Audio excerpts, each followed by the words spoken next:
Salve, muito boa noite. Uma campanha curta demais e haja tensão e pressão, né? Você quer saber o que está acontecendo na política? Acompanhe aqui. Leonardo Barreto é um cientista político, consultor, que está por dentro de tudo. E nós aqui, a Denise, eu e Leonardo, estamos fazendo um balanço nacional do que está acontecendo e por dentro de cada campanha política. Leonardo, vamos aqui fazer um passeio rápido nos estados, né? São Paulo, quem vai ganhar? Olha, parece que o Haddad realmente está no segundo turno, né? E com uma vantagem para o Tarcísio de Freitas, de novo, né? O Rodrigo Garcia não está conseguindo ativar o interior. Né? Mas a diferença... E ele teve tempo para isso, né? Porque ele ficou muito tempo no governo. Olha, eu tenho ido a São Paulo e o que a gente escuta é sempre isso. Não, mas está vindo, está vindo, está vindo. Mas precisava aí de mais um tempo de campanha, né? Além Agora, de 3 assim, a semanas. diferença dele para o Tarcísio é pequena. Né? Colocaria São Paulo como indefinido ainda. Indefinido. Quem vai para o segundo turno ainda não dá para saber. Agora, o Haddad quer ir para o segundo turno, ele, pelo menos a gente escuta isso dos petistas, que eles querem ir com Tarcísio, porque eles acreditam que eles podem pegar um naco ali dos votos de Rodrigo Garcia, mas que se forem com o Rodrigo Garcia fica mais difícil, é isso mesmo? Seria o movimento que o Alckmin, de certa maneira, fez, né? Um tucano que foi um pouco antes da hora e foi, né? E ele acha que muitos tucanos podem fazer esse movimento também. E aí vai depender muito de quem vai herdar essa estrutura do PSDB no interior. Os políticos tradicionais lá não estão satisfeitos com a chegada do Tarcísio, né? Perderam o controle do Estado, né? Por isso que depende muito da pilotagem que um político chamado Gilberto Kassab, né, vai fazer a partir ali de São José do Rio Preto, né, para fazer uma composição alternativa do PSDB para conversar com os prefeitos do interior. Vamos para o próximo, Denise? Vamos, Rio de Janeiro. Rio de Janeiro. O atual governador Cláudio Castro, ele que é do ampliou, PL, né, do presidente Jair Bolsonaro, ampliou a vantagem dele em relação a Freixo. Né? Ali está bem definido, né? Não volta. Já é uma vantagem significativa, né? O Freixo está estacionado há muito tempo. E o Freixo, o candidato, teve que fazer uma repactuação com o seu passado, que para um político é sempre muito difícil, né? É aquele negócio da liberação das drogas, né? Legalização, não legalização. Isso. E aí ele volta atrás naquilo. É possível, mas é difícil. E é uma agenda complicada, né? Então eu acho que ele se perdeu um pouco. O Castro era um desconhecido. É o fator Bolsonaro ali? Provavelmente, né? O fator Bolsonaro. Embora quem está com a caneta, como nós falamos no primeiro bloco, tem a possibilidade de fazer política antes da eleição. Né? Não vale para São Paulo, mas... E o Senado no Rio de Janeiro? O primeiro colocado é o Romário, e aí a gente tem uma situação onde a gente tem os dois candidatos de esquerda brigando, né? Um deles desautorizado, que foi o Alessandro Molon. O Alessandro Molon, que está na frente de André Siciliano, né? Essa questão é até engraçada, porque o candidato oficial lá está lá embaixo. E aí está um segurando o pé do outro, né? E isso realmente complicou e facilitou a vida do senador Romário, que vem à reeleição. Vamos para Minas Gerais? Minas Gerais, Romeu Zema, né? Lá na terra do Zé Maria Trindade. Está todo prosa. Está indo para o primeiro turno, é isso mesmo? Pelo menos as pesquisas estão indicando por aí. Ele está indo para o primeiro turno, embora, né, a última pesquisa IPEC, né, que a gente tomou conhecimento nessa terça-feira, indicou um crescimento importante do Calil, né, que foi de 21% ali para casa de 30%. Isso é fator Lula em Minas, uma vez que lá Lula lidera a pesquisa para a presidência da República? Olha, e aí é muito curioso, porque a gente vai ver isso em outros estados também, né, onde um candidato que tem um perfil liberal, né, que está apoiando não o Bolsonaro, mas o candidato do próprio partido, né, o Luiz Felipe Dávila, e na presidência você tem uma vantagem de mais ou menos 10 pontos em relação ao Lula.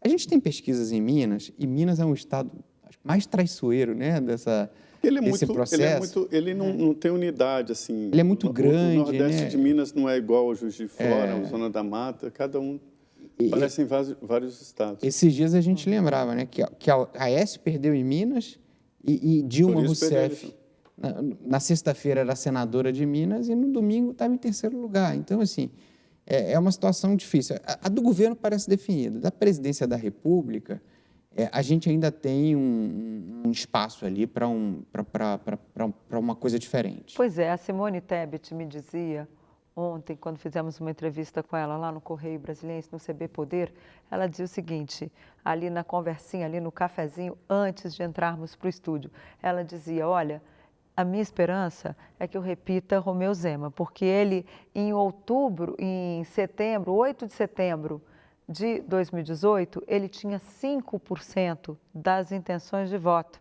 e ele virou governador. Foi um azarão ali, algo que ninguém esperava. Ela quer ver se repete essa performance aí para a presidência da República. É possível, Simone Tebet, saindo um pouco aí dos estados, antes que o Zé Maria brigue comigo, só é uma curiosidade que ela repita Minas Gerais, alguma coisa assim? Eu acho que ela paga o preço de não ter conseguido planejar a própria campanha. Como o PSDB, o MDB, né, ficou muito dividido e continua dividido. E tentou, inclusive, puxar o tapete dela na Justiça Eleitoral, né? Exatamente. Ela não teve tempo para organizar a campanha. Então, assim, diferente do Zema, que era o dono dos próprios recursos, né, ele financiou a campanha dele. Conseguiu planejar isso com muita antecedência, não teve esse tipo de problema. A Tebet não conseguiu fazer a pré-campanha. Então, nesse aspecto, e, de novo, né, essa questão do tempo curto de campanha é essencial para entender esse processo. Foi feito para a reeleição. Exatamente, ela não vai ter muito tempo para isso. Vamos lá, o próximo Vamos para Bahia, Bahia, né? Bahia vive hoje uma guerra de pesquisas, né? A gente tem a Atlas Intel dando 39 a 38 para o candidato do PT, o Jerônimo, e Datafolha e PEC dando a CM Neto em primeiro turno. Então, a gente tem, ali é o lugar onde a gente tem uma maior disparidade, né, em relação às pesquisas. Você apostaria? Está difícil apostar, mas eu acho muito difícil que o Neto ganhe na Bahia, no primeiro turno, no que é hoje o segundo colégio eleitoral mais importante do Brasil para o PT. A Bahia é o quarto colégio eleitoral do país, e o segundo mais importante para o PT. E lá Lula tem mais de 60%, né, nas pesquisas de intenção de voto. A diferença está dando aí, 60 a 20, né, 60 a 25. Agora, o fator João Roma lá pode ter alguma influência levando essa eleição para o segundo turno, uma vez que ele foi ministro, João Roma foi ministro da Cidadania do presidente Jair Bolsonaro, é do Republicanos, é aliado do presidente, está repetindo na campanha dele, ele colou a campanha dele em Bolsonaro, na esperança de tirar votos de ACM Neto e ficar ali com uns 20%. Isso é possível? Neto tende a perder votos na sua avaliação? Então, e ter segundo turno na Bahia? O Roma acabou indo para o PL, né? No finalzinho ali... É verdade. Ele era republicano, depois ele foi para o PL. Ali especialmente no último porque o Republicanos era muito aliado do Neto. E aí ficaria complicado. Ele ficou com medo de não ter o partido na campanha. E aí o que acontece? O Roma, ele entra, de certa maneira, para fazer o Neto sentar na mesa do Bolsonaro, né? Porque se a candidatura do PT cresce e o Neto realmente se sente ameaçado, né, de ter a sua eleição comprometida, se ele tiver o Roma ali com 15% dos votos, ele pode ter que procurar um padrinho, né? E talvez fazer uma aliança para um segundo turno. Mas Lula, até o momento, não fincou lá os dois pés na Bahia fazendo campanha para Jerônimo, né? Ele está meio fora, ele está bem lá, vai ficar... No Sudeste. Está concentrado, porque de onde vai se tirar a eleição. E isso pode fazer falta para o PT. O PT não pode deixar a Bahia de lado, não. Deixar a Bahia solta, não. Ceará. Ceará é outro estado interessante, né? Foi o único estado que o Ciro ganhou em 2018. Ele está em terceiro lugar com 14% dos votos e lá o candidato é o capitão Wagner, que tem, inclusive, um estilo mais bolsonarista. Agora, parecido com São Paulo, a gente teve no Ceará também uma implosão, né, daquela coligação liderada pelos Gomes, mas com o apoio do PT também, que dominou o Estado por muitos anos, né? E aí a gente teve uma briga forte entre o PT e os Gomes, e isso, de certa maneira, está cobrando preço. E aí é curioso que o ex-governador Camilo Santana é um candidato muito favorito ao Senado, né? Mas o candidato favorito ao governo hoje é mais ligado, tem um discurso, inclusive, mais parecido com o de Bolsonaro. Ok, vamos Embora na eleição presidencial lá também, Lula lidera com 50% dos votos, mais ou menos. Também está muito bem, né? Aliás, em todo o Nordeste, né, praticamente, o ex-presidente Lula lidera a eleição. Vamos para o Rio Grande do Sul. Saímos do Nordeste, vamos lá para o Sul, para o meu estado, onde eu nasci. Lá, Eduardo Leite, que deixou o governo para ser candidato a presidente da República, não conseguiu naquela prévia lá com João Dória, volta para ser candidato e, por incrível que pareça, está liderando. E não é, o gaúcho não é muito de reeleição, né? Já vê que esqueceram que é reeleição. Ele renunciou. Mas aí entra aquela variável que a gente estava falando, que os estados nunca tiveram tanto dinheiro, né? E aí, o Rio Grande do Sul, por exemplo... Dinheiro e liberdade de ação. Exatamente. O ex-governador Sartori, ele dizia, né, que governar o Rio Grande do Sul era leitear a vaca morta, né? Porque funcionalismo com salário atrasado, a cidade com problemas de conservação, né? E o Rio Grande do Sul viveu uma grande mudança em função dessa quantidade de recursos. Em decorrência até da gestão Sartori, né, que ele foi muito de segurar as despesas. Entregou um processo mais saneado para mais arrumado, né? Pro Leite, e né? o Eduardo Leite também teve ali um rigor fiscal. E aí, como é que está no Rio Grande do Sul? A gente tem o Eduardo Leite favorito. E o curioso foi a entrada do Olívio Dutra na eleição para o Senado, né? Que hoje lidera empatado, e aí a gente tem uma situação parecida, porque dois candidatos dividem esse voto de centro-direita, que é o general Mourão e a senadora Ana Amélia. E aí isso pode dar uma chance para o PT fazer o senador do Rio Grande do Sul. O segundo lugar lá está empatado entre Mourão e Ana Amélia, né? Exatamente. E o primeiro, Olívio Dutra, que está numa situação de empate técnico com os dois também. Então, qualquer um dos três, né? Qualquer um dos três. Ali vai ser no detalhe, né, para o Senado. O Bolsonaro reina.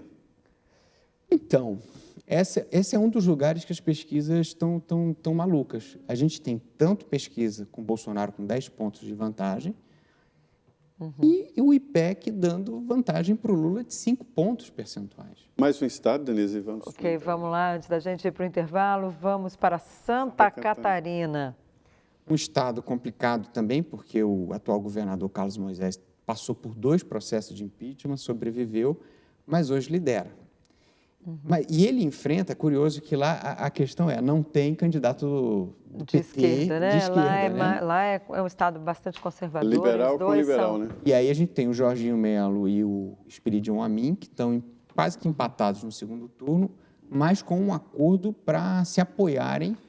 Porque são 2 senadores, né? No Rio Grande do Sul, o Onyx Lorenzoni não tem chance. Não, ele está no páreo, sim. Está no páreo. Está no páreo. Ali oRio Grande do Sul está dando. Só o último estado, rapidinho, Goiás. Goiás, o governador Caiado tem uma reeleição Senador fácil. Marconi Perillo. Marconi Perillo disputando com o delegado Valdir. Né? Ali em Goiás a gente tem que tomar um cuidado, porque tem muito envolvimento policial ali nas eleições. Verdade. A gente tem que esperar um pouco.